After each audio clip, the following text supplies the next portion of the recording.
Hello, everyone, and welcome to the August 11th edition of Trips and Traps on a humid, muggy Saratoga morning. My man, Ernie Munick, I'm Richard Migliore, and we got 5 races to look at. We had to pare it down. Yeah. We went to a lot of races. We were really tempted to go a little hog wild here, but we pared it down to the best. Yeah, I think we did take the best of troubled trips over the week, and I don't think we have any traps today. I think we have all trips, but let's jump right into the action. August 4th, race 7. We're going 5.5 on the turf, and we are going to be looking for number 7, ORZO. And as soon as he separates from the field a little bit where you guys can see him, here he is in the famous Zayad colors of American Pharaoh, number 7, ORZO. I think this horse had a significant trip. It's really interesting to me, Mig, that you can, people like me, can get caught up in stats because Rudy, over the years, is not really known as a turf trainer. Now, he had Uno Del Mayo the other day, popped second time out for him on grass, 2 for 2 on grass now. I think it's a mistake, a trap to hold out against him overall, and we'll see an interesting trip here with this one. Well, you're going to see here, he kind of runs into some trouble. He's steadied, out of position. He's going backwards when the race is heating up and starting to go forwards.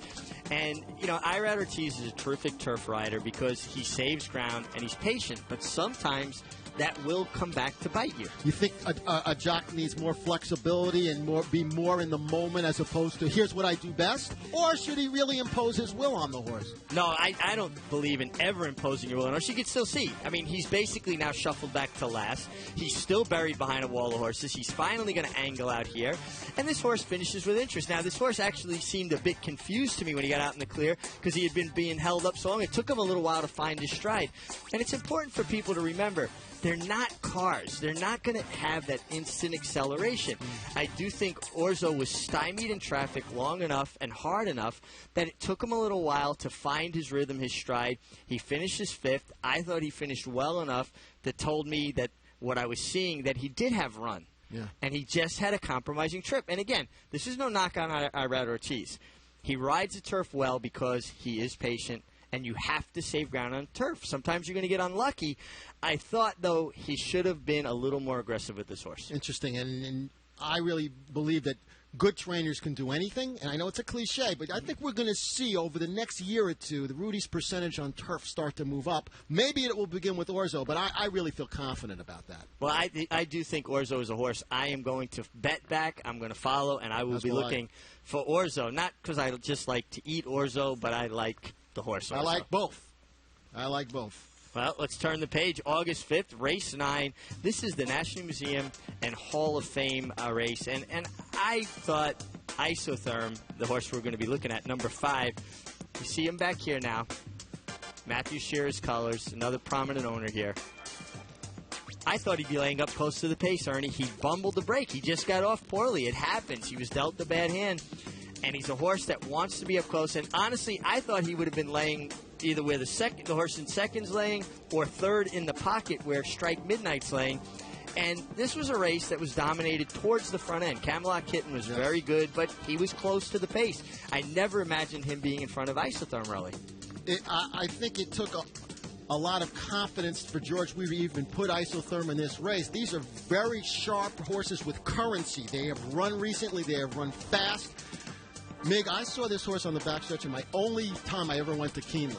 And George put him in the Breeders' Cup Juvenile on dirt, so he thinks highly of this beautiful, gorgeous near black horse. And well, it's interesting here, though. Watch. He tried to get up inside of Javier Castellano. Castellano takes a look there, and he goes, no. I'm not letting you get there. He let his horse go on, Strike Midnight, and took the space away. So Jose Loscano has no choice. He didn't own the position yet to back out of the spot. Now he's got to follow him. Now, remember, this is a horse that hasn't started since January 16th. Yes. Going in against a very tough group of horses. Yes. He's compromised at the break, so he's out of position, and he has run. He wants to run, but he's dealt a bad hand. Once he got off slowly, it kind of set the rest of his trip in stone. And even saying that, he moved up in this race. He ran, at least by speed figure-wise, faster than he ever has. And you see him now in the big shadow roll on the outside. Because that seems like a bigger shadow roll than normal, no? Well, it is a big shadow roll, but he does look like a horse that has a propensity to run with his head high. And that basically gets in the way of their stride, their rhythm. You want a horse to drop their head and stride properly. It gets in the way of the mechanics of a stride when they run with their head up. I like Isotherm back, maybe with a little clash relief, maybe not. He wasn't beaten badly, about 3 lengths for everything, and I thought if he had broken with his field, he would have been in a lot better position. I don't think he was going to win this race, but I think he would have been a lot closer. Yeah, and again, these were good, sharp, recent horses, and it was a tough, small field, but I think a tougher field than people think. Well, sometimes with these smaller fields, they stay more compact, and it doesn't spread the field out as much, and it lends itself. I know people would say, well, it's a smaller field. How do you get in trouble? Kind of lends itself to more trouble because everybody stays close and everybody knows where everybody else is. I've heard you for years talk about, and that's sometimes when long shots happen, when everyone's looking at each other and they let one go because they really can see their main rivals. Yep. And maybe overthink it even a touch. Yes. Same day, the very next race, and of course, turf lends itself to trips. We are looking at number 6, Thomas Hill, who gets squeezed right out of the gate. And you could see, this is a great place to stop it because look at where his head is compared to everybody else. Horses' heads are out and down. His head is up, and he's being checked right off the break. No fault of Eric Cancel's there. He gets squeezed at the break. It happens. But now he gets keen. He wants to run off.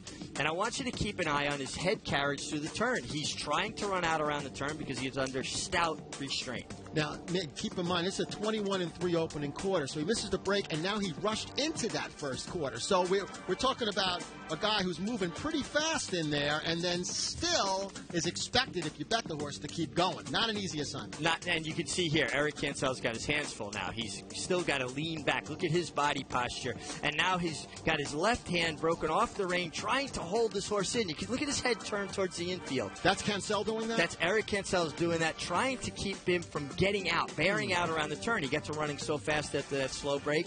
He's never really in a comfortable position after that slow break. And it underscores not just to remind you where he is, not just how important breaks are in sprints or turf sprints, in any race. It takes you out of position. You need position. I think this horse had run on his mind. I think he was well meant at a big price. And he's a horse that I would look back for, and hopefully he gets off in good order, Ernie, and works out a better trip.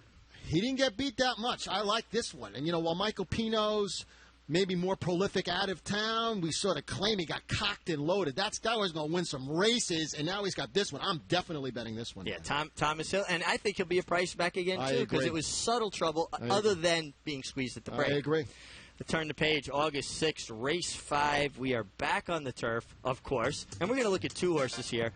We're going to let them separate a bit. Number 5, Sport, which was a very obvious trip, but I think it's worth talking about. And the 12, Brian Bakes Cookies. Well, Brian's cookies were baked when he drew post 12. Here's Sport down to the inside in the maroon.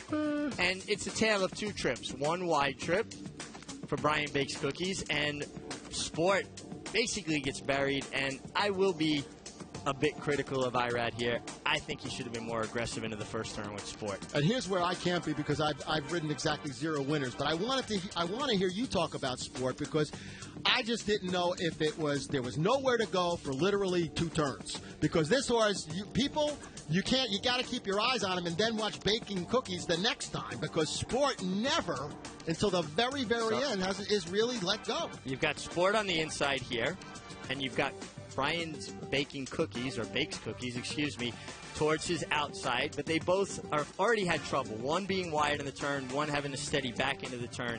And I just think that if Irad was a bit more aggressive with Sport, he might have been somewhere in the pocket, basically like where the one horse is, or a little bit closer to the one horse, instead of being buried behind 2 more horses in between them. Is there any chance? I suppose there is, but do you ever have a gut feeling when a horse is riding to instructions, or it's impossible to know unless you really know? Well, we don't know. I rode a great deal for Jimmy Bond, not a guy that gives a tremendous amount of instructions, normally speaking. That doesn't mean he didn't hear. I don't know. I can't.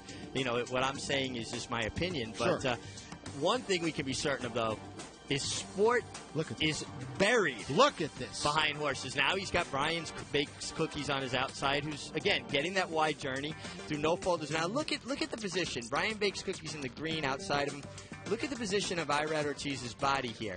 He's basically standing up on this horse because he's running over top of horses, and he has no place to go. There's no easy pass lane. There's no passing lane like Yonkers. Look at this. And he's still buried. Look at it. Stuck behind horses. Now, Brian bakes cookies on the outside.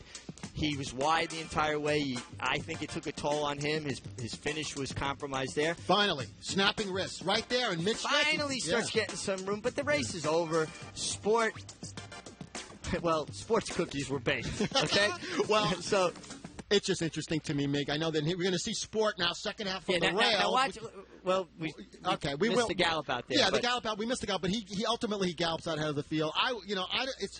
He ran a mile in the 16th. A mile and 8th might be the answer, or maybe even the way with all that trouble, he might have won going 7 furlongs if the way it was. You know what I'm saying? I mean, it might not matter with the distance. I would just want to see him be a little more in the game. When a horse has got that much run, you can't tell me laying a little closer is going to compromise him. I hear you. Let's talk about our one dirt race, this Trips and Traps edition. And this is August 7th, race 6. We are looking at number 7, Posse Needed from the Mark Hennig barn, who broke well. Broke sharply with his field, just didn't have a lot of speed, and starts getting outrun fairly quickly.